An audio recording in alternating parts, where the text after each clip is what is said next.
हमारा एक निवेदन है, जाट समाज के जो हस्तियां लोकसभा में बैठती है, तो उन सबसे हमारा निवेदन है कि भाई हमारे समाज की घोर उपेक्षा हुई है, जो इतिहास है, इतिहास की घोर हम चाहते हैं हमारे समाज के कहीं छोटा मोटा पाठ्यक्रमों में हमारे जाट समाज का इतिहास भी लिखा जाए।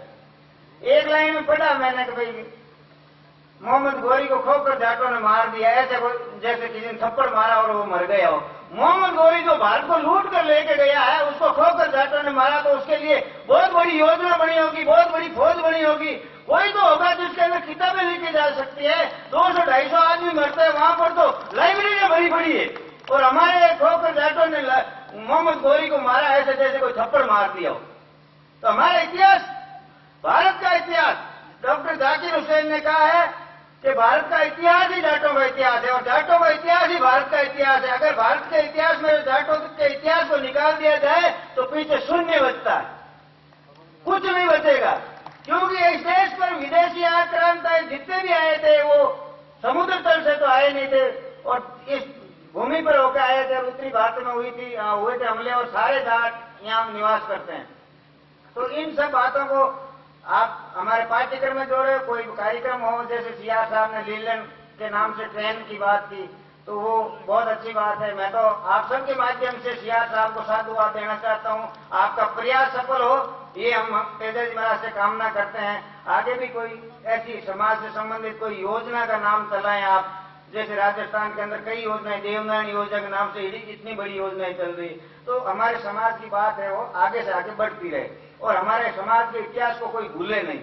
दूसरी बात है, समाज के अंदर आजकल धर्म के नाम पर हमें बहुत लूटा जाता है, इस पर थोड़ा अंकुश लगाना पड़ेगा। वैसे हमें कोई धार्मिक मानता नहीं है। जब जाट पर कोई अत्याचार होता है तो हमें कोई धार्मिक नहीं मानता, और जाट को लूटना होता है तो उसे धार्मिक बता देते हैं। ये दोहरी नीति है। इसके ऊपर आपको समझ, 365 दिन में 300 दिन हमें लूटा जाता है, किसी बहाने से लूटा जाता है।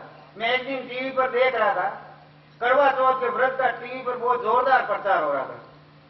कहने में पियो रिकी और हीरोइन है कि आप पतियों कामना करे माना अगला जन्म में वही मिले, स्वस्थ मिले, पति भी ने गिफ्ट मायने सम्मान देवे। और प्रचार का कारण ये है कि व्यापारी इसको बढ़ावा दे रहे हैं ताकि अधिक से अधिक ये गिफ्ट बिके।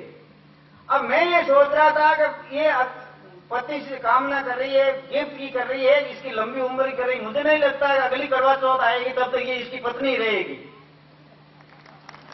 तो फिर ऐसे आयोजन से क्या फायदा है? हमारे पुरखों ने तो कभी कोई करवा चौथ नहीं रखी, 7-7 जन्मों का हमारा रिश्ता होता पति पत्नी का, और हम आज तक निभा रहे हैं। हमने तो कभी करवा चौथ का व्रत किया ही नहीं।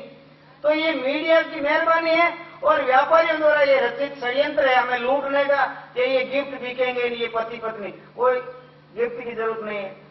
हम मुहूर्त लेके काम करते हैं, कोई भी काम करते हैं हमें मुहूर्त से करते हैं।